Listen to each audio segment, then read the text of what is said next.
Assalamualaikum warahmatullahi wabarakatuh. A'udzubillahi minasyaitonirrajim. Bismillahirrahmanirrahim. Wa bihi nasta'inu ala umuri dunya waddin. Sayyidina Muhammadin wa ala alihi wa sahbihi ajmain. La haula wala quwata illa billahil azim. Qala wa ta'ala fi kitabil karim. Ya ayyuhalladzina amanu kutiba alaikumusiyam kama kutiba alal ladzina min qablikum la'alakum tattaqun. Wa qala Rasulullah sallallahu alaihi wasallam man shoma ramadhana imanan wa ihtisaban ghufira lahu ma taqaddama min dzambi. Amma ba'd. Ma'asyiral muslimin rahimakumullah. Alhamdulillah, kita semua patut bersyukur kepada Allah SWT karena di tahun ini masih diberikan kesempatan untuk berjumpa kembali dengan bulan suci Ramadan, bulan yang di dalamnya penuh rahmat, penuh maghfirah, dan juga sekaligus pembebasan dari api neraka. Dan di bulan suci Ramadan ini tentunya selain pahalanya berlipat ganda, juga di dalamnya bisa menjadi madrasah atau tempat latihan kita semua untuk menjadi pribadi yang tentunya lebih baik lagi, terutama ketakwaan kita menjadi meningkat. Salawat dan salam selalu kita aturkan kepada junjungan Nabi Agung Muhammad sallallahu alaihi wasallam. Bi qouli Allahumma sholli ala Sayyidina Muhammad wa ala ali Sayyidina Muhammad. Semoga kita semua nanti termasuk golongan yang insya Allah akan mendapatkan syafaatnya di yaumil akhir. Amin ya rabbal alamin. Ma'asyiral muslimin rahimakumullah. Kali ini akan saya coba untuk membawakan sebuah tema tentang bagaimana supaya kita tetap produktif di bulan suci Ramadan. Ini sangat penting mengingat kadangkala di bulan suci Ramadan waktu yang ada masih banyak yang digunakan untuk malas bergerak, rebahan, atau bahkan karena sekarang era digitalisasi, media sosial sedemikian masif, lebih banyak bermain handphone yang di sana hanya sekedar sebuah hiburan. Produktif di sini punya amanah adalah kemampuan individu atau tim menyelesaikan sesuatu secara maksimal dan tetap menjaga kualitas. Nah, bagaimana produktif yang ada di bulan Ramadan? Kita tahu bulan Ramadan itu ada hubungan kita dengan Allah SWT, hablum minallah, dan ada hubungan kita dengan manusia, hablum minannas. Hubungan kita dengan Allah SWT tentunya produktivitasnya adalah ibadah-ibadah, terutama yang wajib.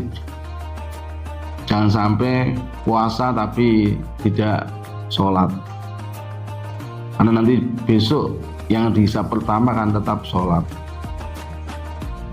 Jadi puasanya wajibnya jalan, terutama yang memang tidak berhalangan. Kemudian sholat wajibnya juga harus jalan.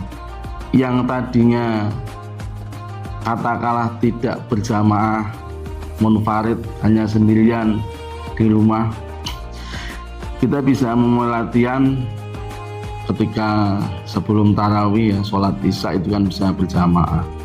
Atau lagi yang subuh biasanya tidur, kita bisa setelah sahur langsung ke musola atau masjid ikut sholat jamaah, sholat subuh. Nah, ini namanya sudah mulai produktif. Yang barangkali sebelumnya sebelum melakukan itu.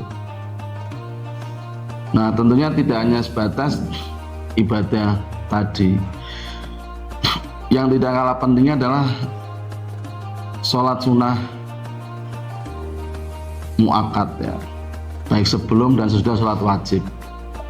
Itu juga harus kita mulai, yang barangkali sebelumnya kita jarang melakukan. Dan ini juga pahalanya sangat besar. Termasuk juga bagaimana istiqomah sholat tarawihnya bisa lancar dan sebisa mungkin juga berjamaah. Sholat malam yang lainnya, sholat tahajud ataupun sunnah-sunnah lainnya sebisa mungkin juga kita lakukan. Nah, ini adalah konteks produktif yang salah satu contoh ketika kita berhubungan dengan Allah Subhanahu wa taala. Nah, bagaimana ketika produktif itu berhubungan dengan manusia? Hablum minanas.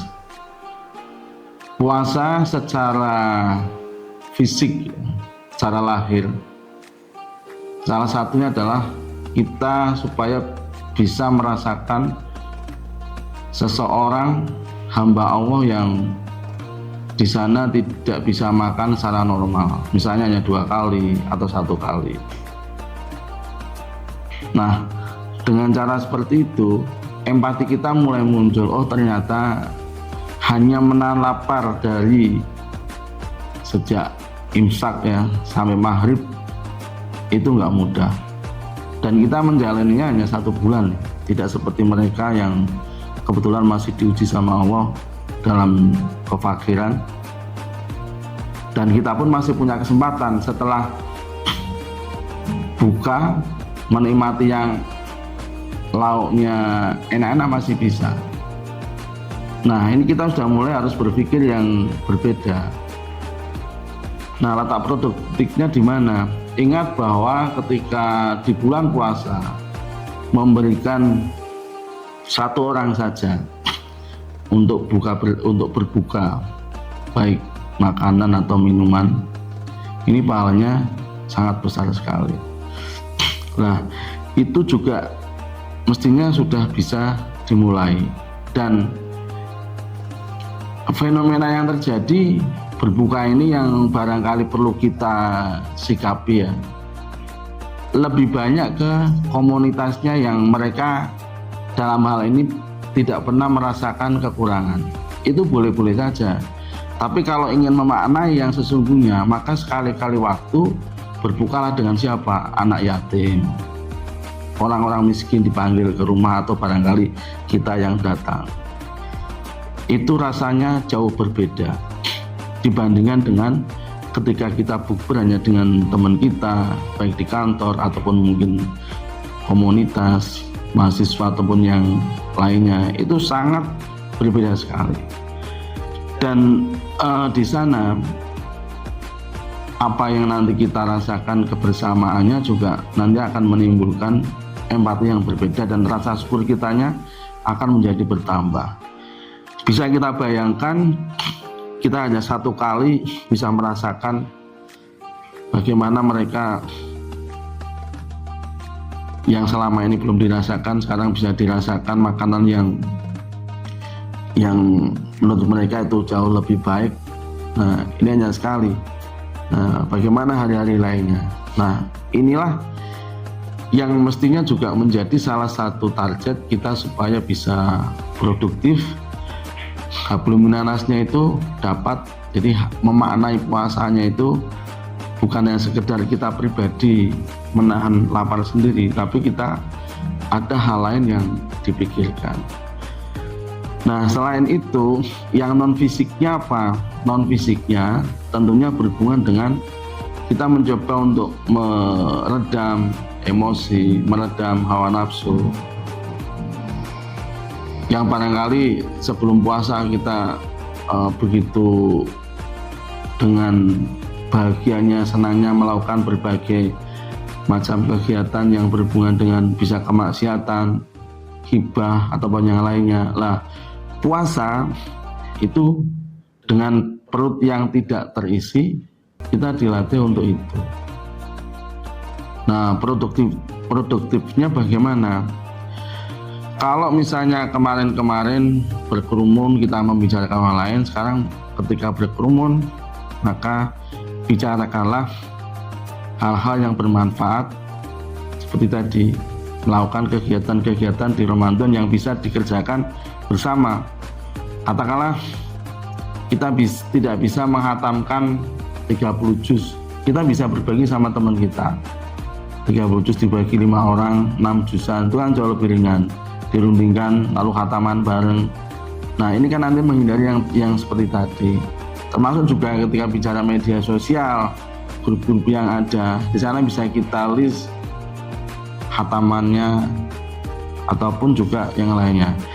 Yang tidak kalah pentingnya adalah untuk paling mudah,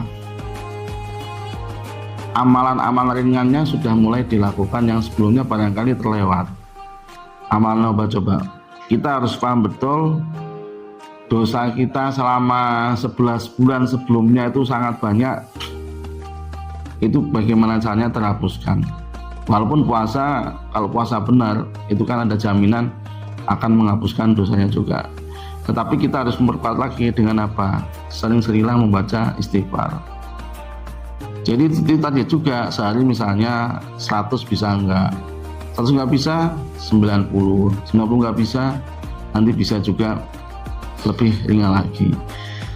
Nah, itu hanya sebagian contoh kecil ya ketika produktif di bulan puasa bisa kita lakukan. Nah, bagaimana dengan yang punya pekerjaan? Bagaimana masa yang masih kuliah? Sama juga. Ketika bulan puasa bukan berarti nanti semua aktivitas kita tinggalkan. Kuliah tetap jalan, kemudian yang jadi dosen dan pendidikan tetap menjalankan tugasnya dengan baik tanpa harus memanfaatkan waktu yang ada dengan hal yang semestinya tidak dilakukan dan itu cenderung merusak puasa tadi. Supaya yang tadi ya bisa kita mulai, maka pertama komitmen dulu. Komitmen puasa itu kan sudah kita lakukan pada saat setelah sholat tarawih.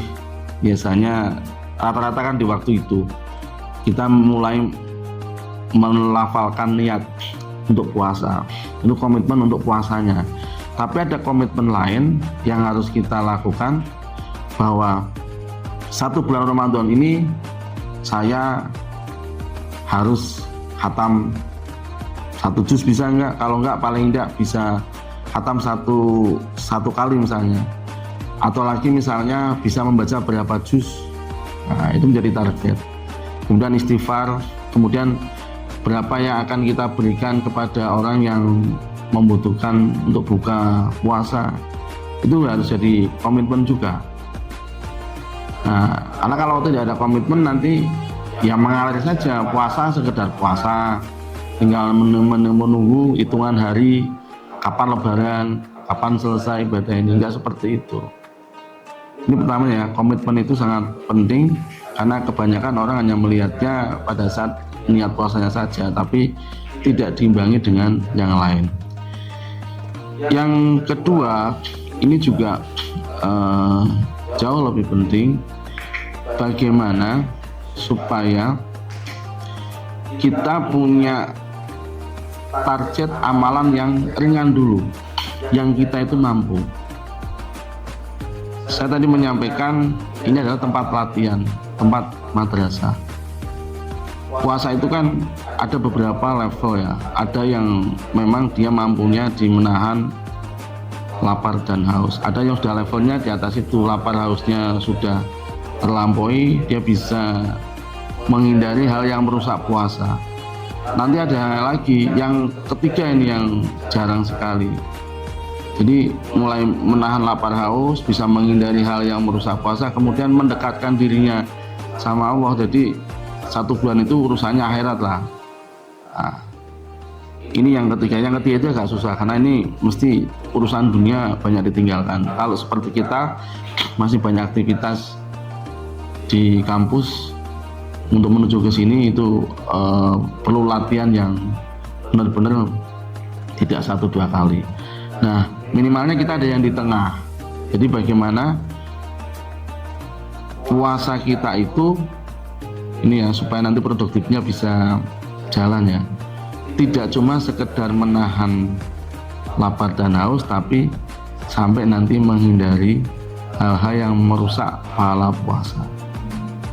Dan kita harus ingat, dari kelima rukun Islam yang ada, puasa ini adalah yang ibadahnya berbeda, tidak terlihat. Kalau syahadat, apalagi yang mu'alaf, biasanya disaksikan. Kemudian misalnya sholat, orang juga bisa menyaksikan orang itu sholat.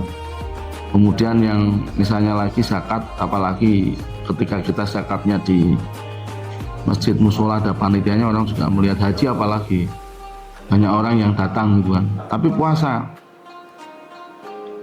malamnya niat, kemudian paginya atau siangnya ke kamar, kemudian ada minuman, misalnya minum, orang kan nggak tahu itu, setelah itu keluar lagi. Makanya ini ibadah yang istimewa, yang tahu hanya orang tersebut dengan Allah SWT.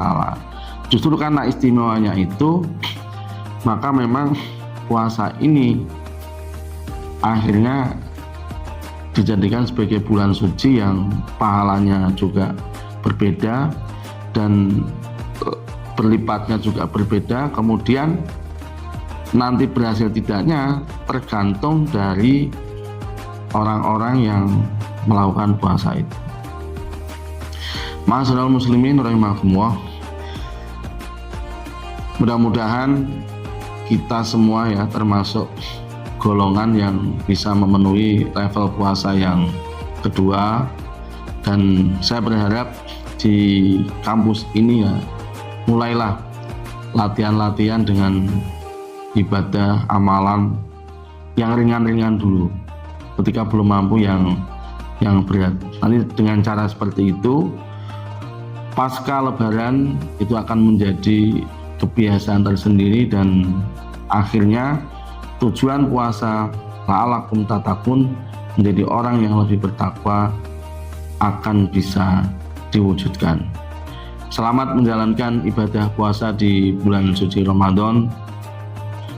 Semoga Allah Subhanahu wa taala senantiasa memberikan kesehatan, memberikan keberkahan, dan selalu melindungi, dan kita semua diberikan kelancaran dalam menjalankan ibadah di bulan Ramadan ini, baik yang wajib, yang sunnah, maupun amalan-amalan lainnya, sampai meraih kemenangan.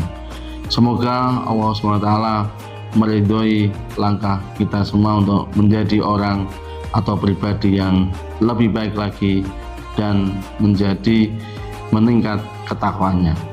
Wallahul muwaffiq ila aqwamit thoriq. Assalamualaikum warahmatullahi wabarakatuh.